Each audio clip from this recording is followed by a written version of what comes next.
Hola, soy el doctor José Ernesto Contreras Pulido y hoy quiero hablarles sobre Jerusalén, la primera iglesia.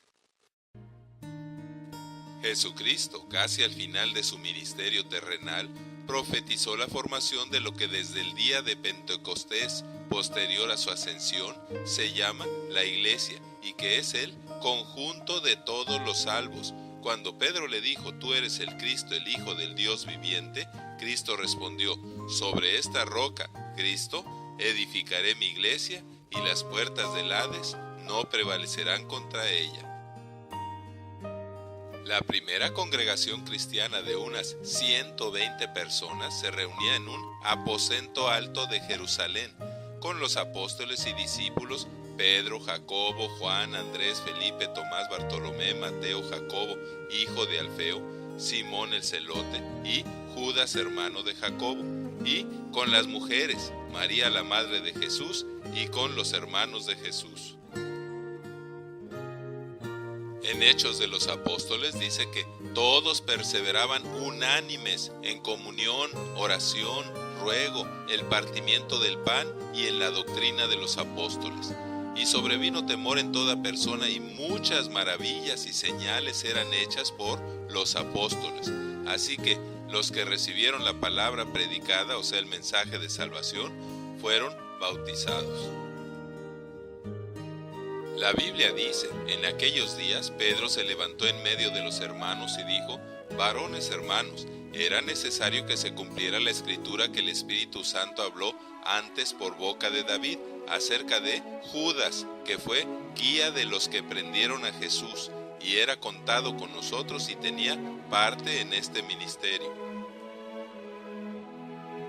Este, arrepentido, arrojando las piezas de plata en el templo, salió y fue y se ahorcó, y cayendo de cabeza se reventó por la mitad, y todas sus entrañas se derramaron. Y con las 30 piezas de plata se compró el campo del alfarero para sepultar a los extranjeros. Y como dicen los salmos, es necesario que sea hecha desierta su habitación, y tome otro su oficio. Sigue diciendo Pedro, es necesario pues que de estos hombres que han estado junto con nosotros y con el Señor Jesús, comenzando desde el bautismo de Juan hasta el día de su ascensión, y que han sido testigos de su resurrección, uno se ha hecho testigo con nosotros, y habiendo orado diciendo, tú Señor que conoces los corazones de todos, muestra cuál de estos dos has escogido, escogieron a Matías, quien fue contado desde entonces con los 11 apóstoles. También cuando al crecer la iglesia hubo murmuración de que las viudas de los griegos eran desatendidas en la distribución diaria, los apóstoles dijeron, busquen a 7 varones hermanos de buen testimonio, llenos del Espíritu Santo y de sabiduría, a quienes encarguemos este trabajo, y nosotros persistiremos en la oración y el ministerio de la palabra. Y agradó la propuesta a toda la multitud y eligieron como diáconos a Esteban, varón lleno de fe y del Espíritu Santo, a Felipe, a Prócoro, a Nicanor, a Timón, a Parmenas y a Nicolás, prosélito de Antioquía, a los cuales presentaron ante los apóstoles, quienes orando les impusieron las manos. Varias características saludables para toda congregación podemos aprender e imitar de esta primera iglesia local de Jerusalén, pero no debemos caer en la tentación de querer exigir que toda congregación cristiana copie literalmente todo lo que se narra de esta iglesia, pues eso no es lo que enseña la Biblia. En el Nuevo Testamento encontramos muchas otras iglesias de gentiles fundadas por Pablo que gozaban de la bendición divina, pero que eran muy diferentes a la iglesia de Jerusalén en asuntos no fundamentales. Así, todas tenían en común la unidad del Espíritu en el cuerpo de Cristo, la misma esperanza, el mismo Señor, fe y bautismo, y un mismo Dios y Padre. La Biblia enseña que al igual que la de Jerusalén, todas las iglesias y los cristianos deben estar sólidamente establecidos y edificados sobre el fundamento de los escritos de los apóstoles y profetas, o sea, la Biblia, perseverar en la doctrina de los apóstoles y ser de un corazón y un alma, aunque las formas de culto, las ceremonias, los ritos y los sistemas de gobierno puedan ser diferentes. Esto es lo que explica las diferencias no doctrinales como las culturales que observamos, por ejemplo, entre las iglesias cristianas de China, las de África y las de América, entre las congregaciones cristianas del siglo I, las del siglo XV y las actuales, y aún entre una denominación o religión realmente cristiana evangélica actual y otra. Lo que sí debemos de imitar de la iglesia de Jerusalén es lo que los multiplicó de 120 a 3000 en un solo día,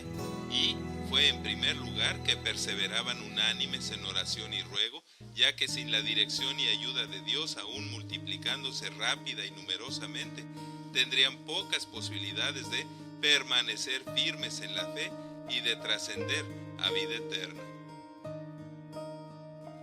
Para que los nuevos creyentes crezcan y maduren como hijos, siervos, ministros e instrumentos efectivos en las manos de Dios y enteramente preparados para servir a Jesucristo y que sean fieles hasta la muerte, necesitan aprender todas las cosas que Cristo nos enseñó, así como a perseverar en la oración y comunión íntima con Dios, sometiéndose a Él como su Señor y Dios.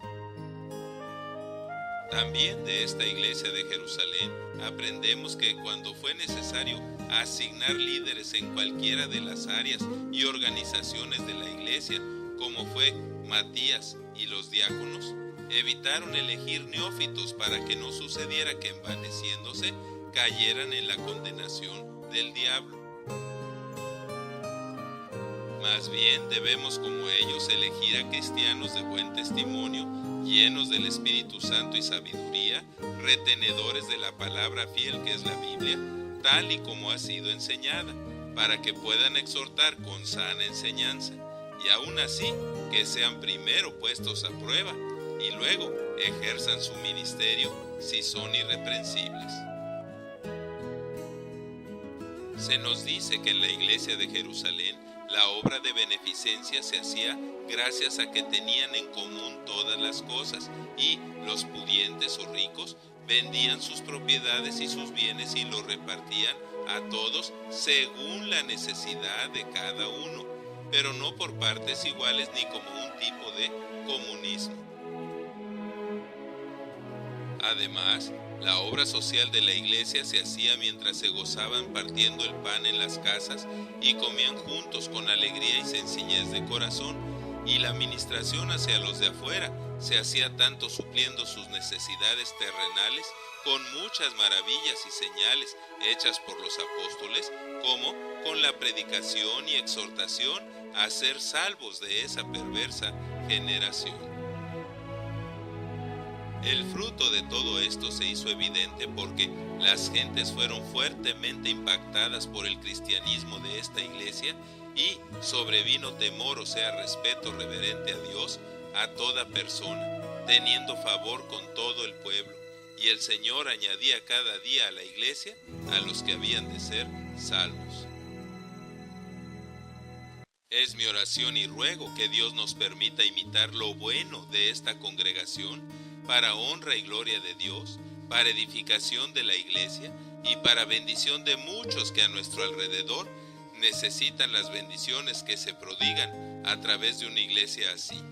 Amén, que así sea. Muchas gracias por su atención, y es mi oración que Dios les siga bendiciendo ricamente. Amén.